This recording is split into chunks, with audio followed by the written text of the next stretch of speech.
विद्यार्थियों, मैं ज्योति नागपाल एक बार फिर से आपका अपनी कक्षा में हार्दिक स्वागत करती हूँ। मेरी पिछली 2 वीडियोस को जो आपने अपना प्यार दिया, सहयोग दिया, उसके लिए आपका बहुत बहुत धन्यवाद। और आज हम अपना पहला टॉपिक स्टार्ट करने जा रहे हैं, जो कि है शब्द रचना। तो चलिए चलते हैं कक्षा की ओर। विद्यार्थियों, आज का हमारा प्रथम प्रकरण है, टॉपिक है शब्द रचना। और आज हम पढ़ेंगे उत्पत्ति के आधार पर शब्दों के भेद या प्रकार। आपने ये टॉपिक, ये प्रकरण अपने सिलेबस में भी देखा होगा। तो आपके सिलेबस में उत्पत्ति के आधार पर 4 प्रकार के शब्द दिए गए हैं: तत्सम शब्द, तद्भव शब्द, देशज शब्द और विदेशी शब्द। तो यहाँ पे हम इन चारों प्रकारों के बारे में पढ़ेंगे। और आपकी जानकारी के लिए मैं आपको बताना चाहती हूँ कि उत्पत्ति के आधार पर शब्द 6 प्रकार के होते हैं। इसके अलावा जो इसका भेद है वो है संकर शब्द, और छठा भेद है अर्ध संकर शब्द। लेकिन आपके सिलेबस में ये 4 प्रकार दिए हैं, तो अभी कक्षा में हम इन्हीं की चर्चा करेंगे। अब आप देखिए, जब हम तत्सम शब्दों की बात करते हैं तो सबसे पहले हमें इस शब्द के बारे में जानना है। तत्, धन, सम। तत् का अर्थ है उसके, और सम समान, उसके समान। तो उसके समान मतलब किसके समान? तो आप सभी जानते हैं कि हमारी हिंदी भाषा की जननी है संस्कृत भाषा। तो संस्कृत भाषा से ही आज हमारी आधुनिक हिंदी बनी है। जो विद्यार्थी हिंदी साहित्य पढ़ चुके हैं वो सभी इसके बारे में भली भांति पूर्व जानते हैं। लेकिन जो विद्यार्थी नहीं भी पढ़े हैं कभी हिंदी साहित्य में, वो भी इसे थोड़ा सा एक विकास क्रम हिंदी का देख लीजिए। सबसे पहले संस्कृत भाषा थी, संस्कृत के बाद पाली, पाली के बाद प्राकृत, और प्राकृत के बाद अपभ्रंश, और उसके बाद हमारी आधुनिक हिंदी। ये हमारी हिंदी का इतिहास क्रम या विकास क्रम आप कह सकते हो, ये है। तो यहाँ पे हमारी आधुनिक हिंदी संस्कृत से ही निकली है, संस्कृत से ही बनी है। तो यहाँ पे तत् का मतलब या उसके का मतलब संस्कृत है। तो ऐसे शब्द जो हमने संस्कृत से ज्यों के त्यों ले लिए, बिना किसी परिवर्तन के ले लिए, जिनका प्रयोग हिंदी में बिना परिवर्तन के, जैसे संस्कृत में होता था वैसे ही हिंदी में हो रहा है, तो उन्हें हम कहते हैं तत्सम शब्द। और इसके बाद है तद्भव शब्द। तो ऐसे शब्द जिन्हें हमने अपनाया लेकिन कुछ परिवर्तन के साथ अपनाया, तो वे शब्द कहलाते हैं तद्भव शब्द। तो यहाँ पे ये तो हो गई कॉन्सेप्ट की बात, आधार की बात। अब मैं आगे आपको ट्रिक से भी बताने वाली हूँ कि किस तरह से आप परीक्षा के अंदर, एग्जाम में अपने इसको ट्रिक से भी पहचान इनकी कर सकते हैं, जान सकते हैं कि कौन सा शब्द तत्सम है और कौन सा शब्द तद्भव है। तो इसके लिए ट्रिक से भी बताऊंगी, और ये आपके सामने कॉन्सेप्ट है। यहाँ उदाहरण के लिए कुछ शब्द आपके सामने हैं, जैसे उष्ट्र। उष्ट्र जो है वो तत्सम शब्द है और तद्भव है ऊंट। महिषी, महिषी शब्द जो है तत्सम है, भैंस तद्भव है। वार्ताक, वार्ताक शब्द का अर्थ है, यानी आज हम जो इसको बोलते हैं वार्ताक शब्द क्या है? बैंगन। मरकटी, मकड़ी। हरिद्रा, हल्दी। हरितकी, हरड़। भुशुंडी, बंदूक। तो ये कुछ शब्द जो हैं मैंने आपकी उलझनों को दूर करने के लिए यहाँ पर लिख दिए हैं। तो विद्यार्थियों, जैसा कि मैंने कहा कि कुछ बच्चे जो हैं वो ट्रिक से पढ़ना पसंद करते हैं, तो यहाँ आपके लिए मैं कुछ ट्रिक्स भी लेके आई हूँ तत्सम और तद्भव को पहचानने की। तो सबसे पहला जो आप बिंदु इसमें ये देख सकते हैं कि जो संस्कृत के उपसर्गों से बने हुए शब्द होते हैं वे सभी के सभी तत्सम ही होते हैं। संस्कृत के उपसर्ग आप सभी जानते हैं कि उपसर्ग जो हैं वो हिंदी के भी होते हैं और संस्कृत के उपसर्ग भी होते हैं। 22 हिंदी के उपसर्ग होते हैं, 22 संस्कृत के उपसर्ग होते हैं। तो अगर ऐसा शब्द है जिसके आगे संस्कृत का उपसर्ग लगा है तो वो शब्द अवश्य रूप से ही तत्सम शब्द ही होगा। तो हम सबसे पहले तत्सम की बात ही कर रहे हैं। उसके बाद क्या हम दूसरा जो है वो कौन सा पॉइंट या कौन सा ट्रिक जो है वो अपने दिमाग में ले सकते हैं, वो ये है कि अगर शब्दों में संयुक्त व्यंजनों का प्रयोग हो। संयुक्त व्यंजन आप सभी जानते हैं हमारी हिंदी वर्णमाला में 4 प्रकार के 4 जो हैं वो संयुक्त व्यंजन हैं, जैसे क्षत्रिय है, त्रिशूल है, ज्ञानी है और श्र है। तो अगर किसी शब्द के अंदर आपको ये 4 संयुक्त व्यंजन दिखाई देते हैं तब भी आप उनको तत्सम शब्द ही मानेंगे। उसके पश्चात आप क्या देख सकते हैं, अगर किसी शब्द में री है तब भी वहां पे री ऋषि वाला, तो री है तब भी वो तत्सम शब्द ही होगा। अगर आधा र है तो भी वहां पे तत्सम शब्द ही होगा। और कुछ एग्जाम्पल हैं इसके, जैसे मृत्यु। मृत्यु शब्द में आपको पता है म को री की मात्रा है, तो मृत्यु शब्द जो है वो तत्सम है और तद्भव क्या है, मौत। इसी प्रकार से वार्ता, और इसका वार्ता का मतलब बात, ठीक है। और आप यहाँ पे देखिए ये वार्ताक में भी क्या है, वार्ताक में भी आधा र है और आप देख लीजिए ये भी तत्सम शब्द ही है। तो वार्ता या वार्ताक दोनों शब्द ही तत्सम शब्द हैं। इसके अलावा मृतिका, मृतिका का तद्भव क्या है, मिट्टी।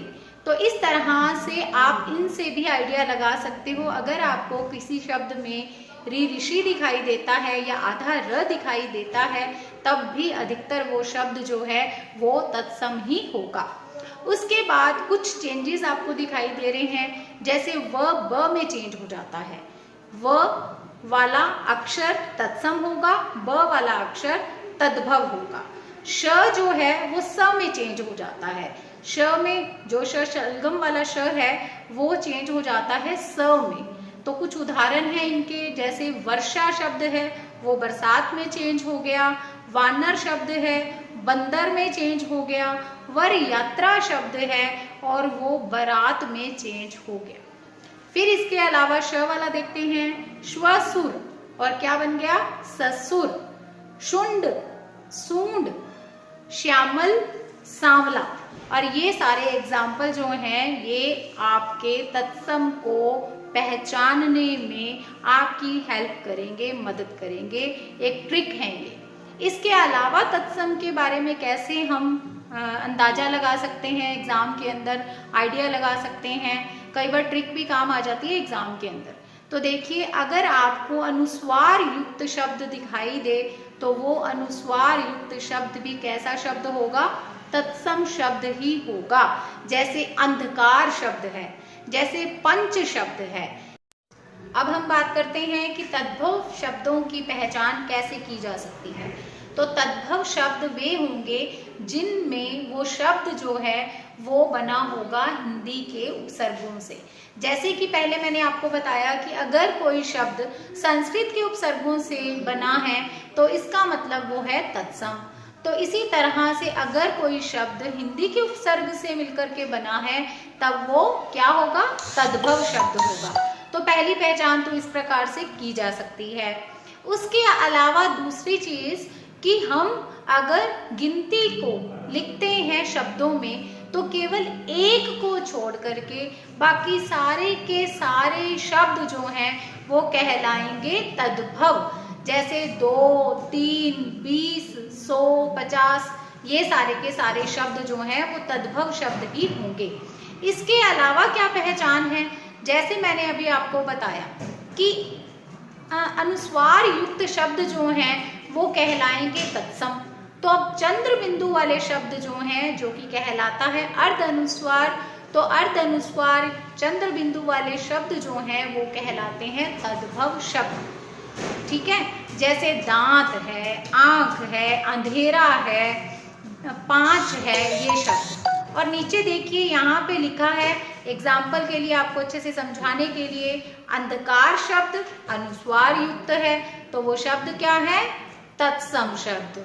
अंधेरा शब्द में चंद्र बिंदु आपको दिखाई दे रहा है तो वो क्या है? तद्भव शब्द। पंच शब्द जो है अनुस्वार युक्त है और वो क्या है? वो क्या है? तत्सम शब्द। और 5 शब्द जो है वो है तद्भव शब्द।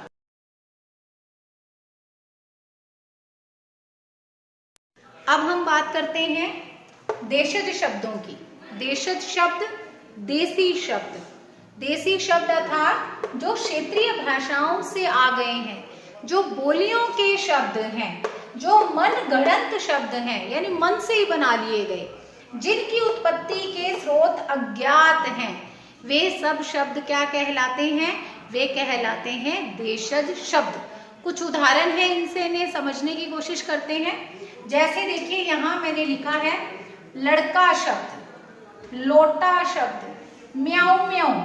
अब आप इसको इससे रेलेवेंट कीजिए, इसके साथ जोड़िए, संबंधित कीजिए इसे। आप देखिए बिल्ली बोलती है, जब भी आवाज करती है तो मुझे तो कभी नहीं लगा कि वो पूरी तरह से म्याऊ म्याऊ ही बोलती है। हम अंदाजा लगा रहे हैं, हमने अपने मन से ही गढ़ लिया है। इस तरह से ये शब्द क्या है? ये देशज शब्द है। इसी तरह से खटखट, गेट पे जब हम नॉक करते हैं, दरवाजे को खटखटाते हैं तो कहते हैं खटखटाते हैं। क्या एग्जैक्ट खटखट की ही आवाज आती है? नहीं, आपने उसे अंदाजे से ही उस शब्द को अपना लिया कि गेट को हम जो है जब नॉक करते हैं तो खटखटाने की आवाज आती है, खटखट की आवाज आती है। तो ये भी क्या है? ये मन गढ़ंत शब्द है, देशज शब्द है। इसके अलावा है चहचहाना। तो ये चहचहाना, गिड़गिड़ाना, ये शब्द भी क्या है? ये देशज शब्द ही है। अब हम बात करने जा रहे हैं विदेशी शब्दों के बारे में।